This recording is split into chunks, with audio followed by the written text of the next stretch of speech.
안녕하세요. 시안에도 최기봉입니다. 자, 앞에 11강에서 여러분들 뭘 배웠냐면 정책의제가 뭔지, 어떻게 형성이 되는지, 그리고 가장 중요한 거 저거 배웠죠. 뭘 배웠을까?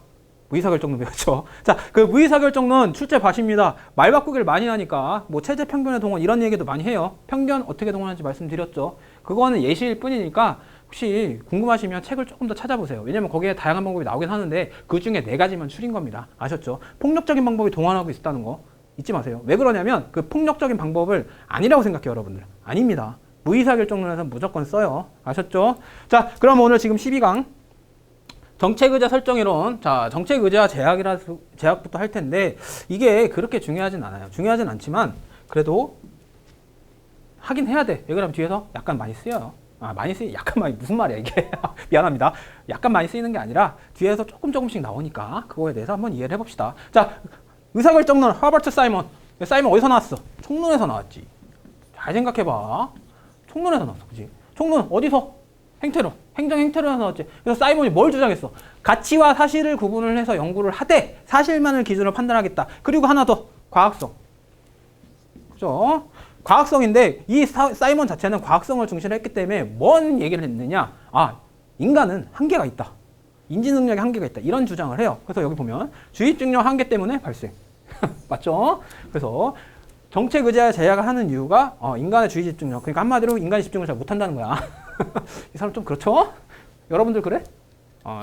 여러분들 난 집중 잘할 거라 보는데. 자, 그래서 제가 일부러 지금 목소리를 무리해서 높여서 얘기를 하는 겁니다. 아셨죠? 자, 두 번째 체제론 문지기론인데 이거 영어로 뭘까요? 많이 들어봤을 텐데 게이트키퍼라고 해요. 이 게이트키퍼라는 게 어디서 나오느냐? 앞에 권력의 두 얼굴에서 체제 편견의 동원 또는 그 엘리트들이 어떻게 방지했죠?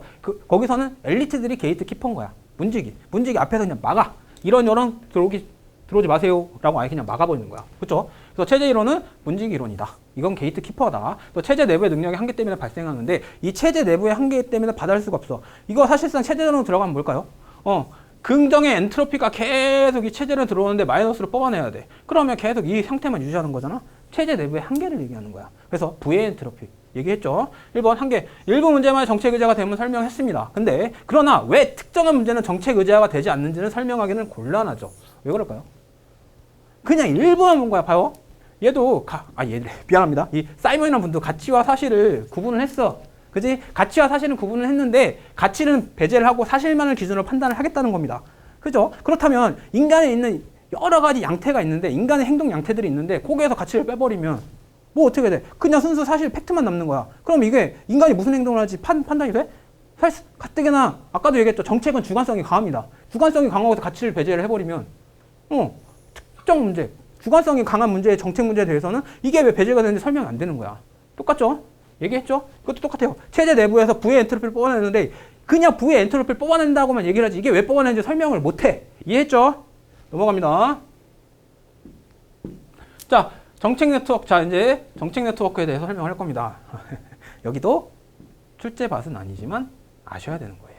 자, 봐요. 정책 네트워크. 정책. 전략을 가진 다양한 공식, 비공식 참여자들 간의 상호작용으로 인식을 한다는 겁니다. 자, 정책, 무슨 말 한 거야? 자, 정책, 미안합니다.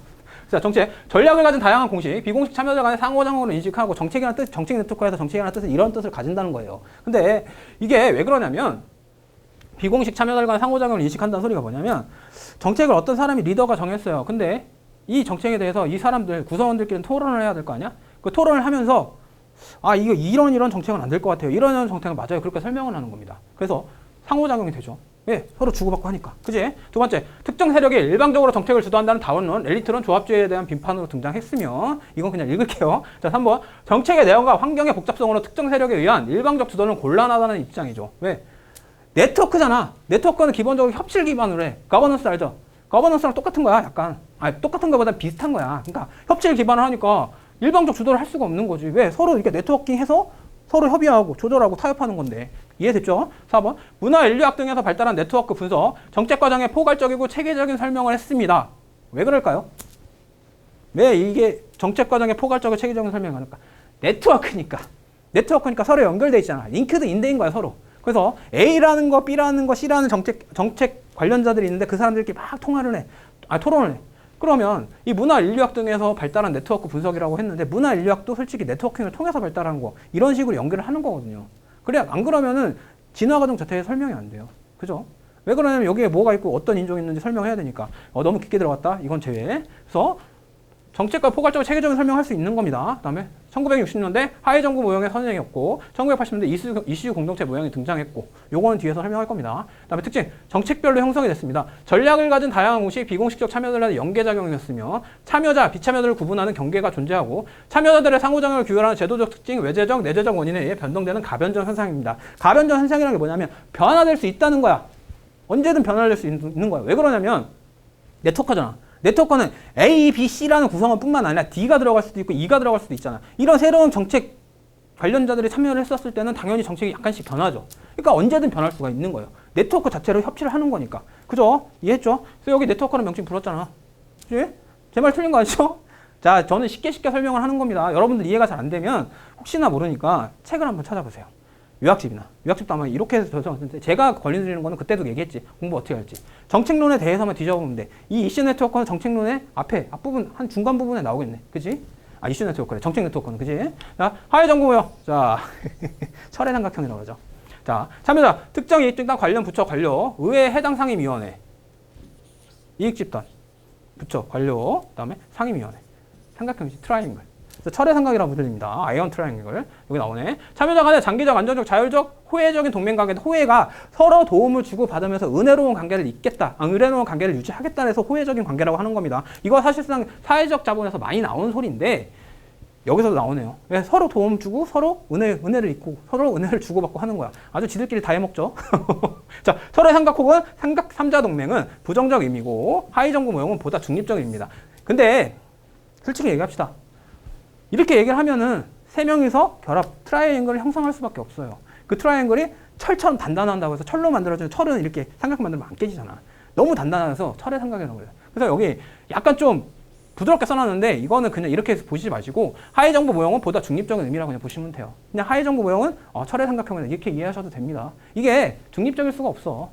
세 명이 삼자가 대면에서 이야기를 하는 건데 그리고 그 세 명이 다 정책 주도자들인데 안 그래? 잘 생각해보세요. 다음에 4번 미국 다원주의 한 단면입니다. 자, 다원주의 한 단면일까?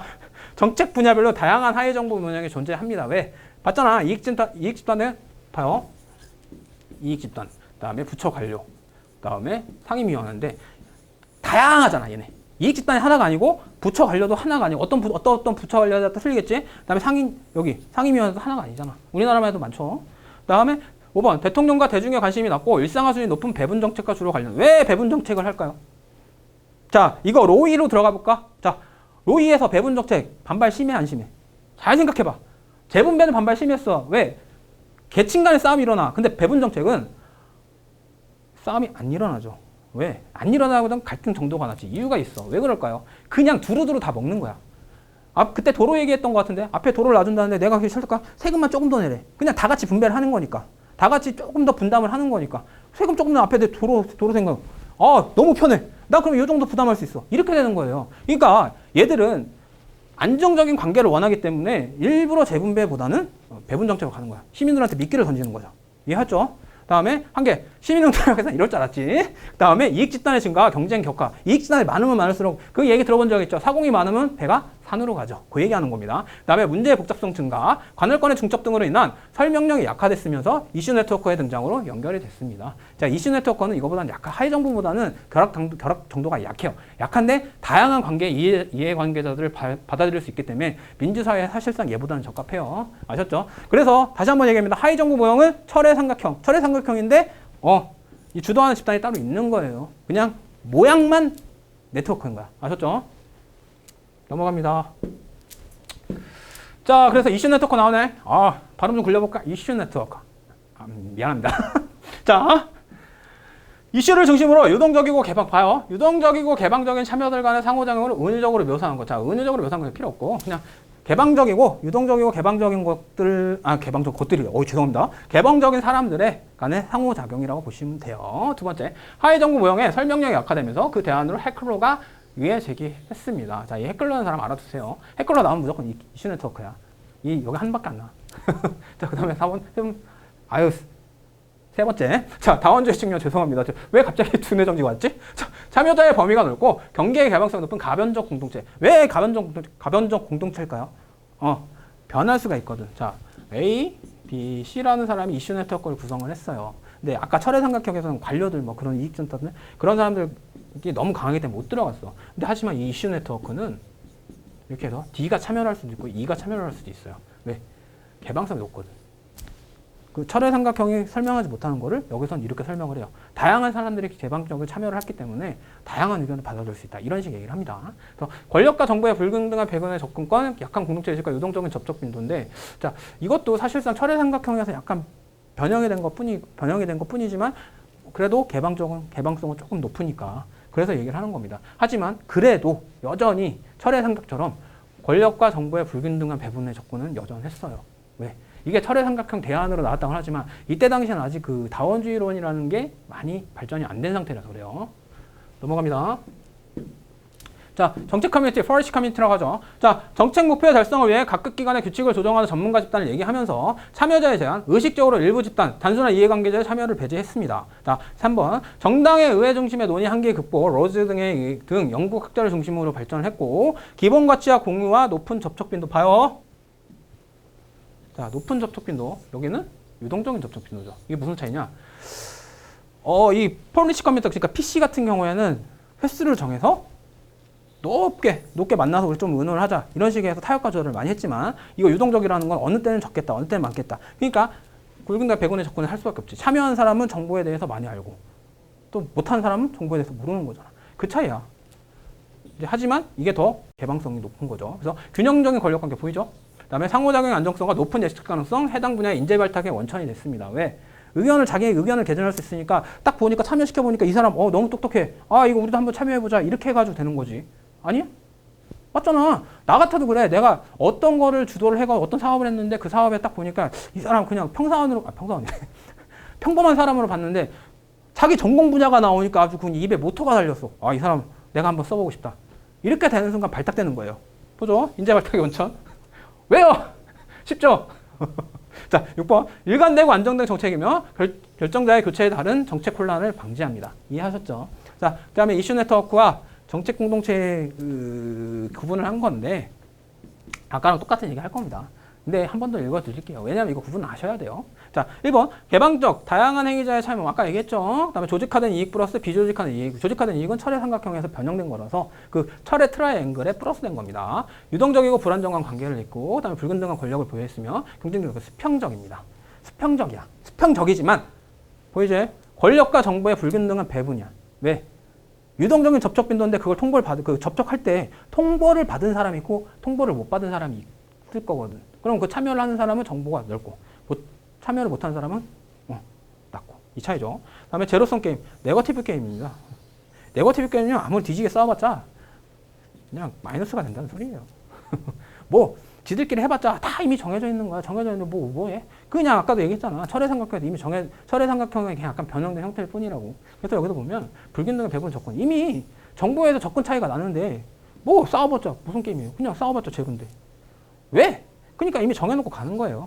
이것도 뭐 철의 삼각형에 그냥 변형된 거에 불과하고 아까 그 얘기 나오잖아요. 그죠? 그다음에 정책 공동체 PC. 제한적이고 폐쇄적인 참여지만 전문가 집단이고 비교적 지속적이면 안정적인 건가. 왜? 제한적이고 폐쇄적인 참여이고 전문가 집단이기 때문에 이 사람들은 이제 만나서 할 얘기가 많은 거예요.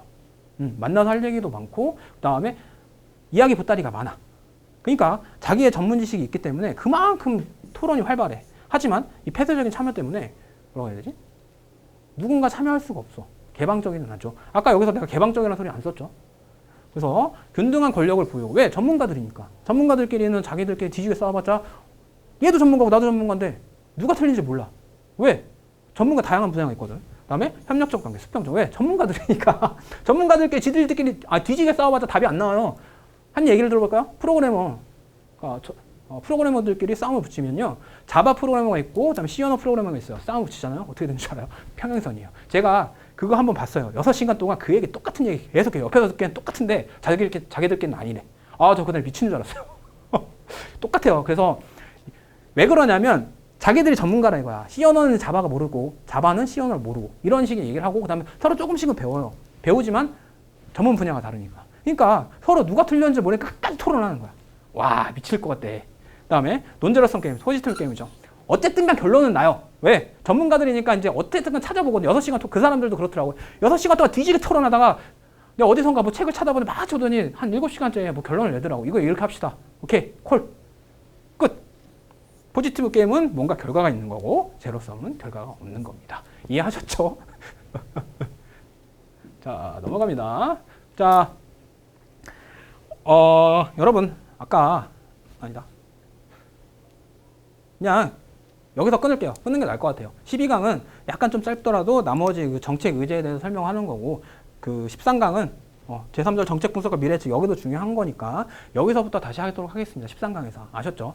여러분들 강의 시간 좀 짧은 건 이해해 주세요. 왜냐하면 앞에 11강이랑 12강이랑 짬뽕할 수가 없어. 12강 무의사결정론까지가 정말 중요한 파트였거든. 그리고 지금 아까 이전에 얘기했던 뭐 이슈 네트워크 이건 사실상 시험 문제에 잘 등장하진 않지만 배경 지식으로 많이 나와요. 그렇기 때문에 한 번 정도는 알고 가셔야 되니까 13강은 여기서 자르겠습니다. 자, 13강 들으시느라 수고하셨고요. 12강 들으시느라 수고하셨고요. 13강에 다시 뵙겠습니다. 감사합니다.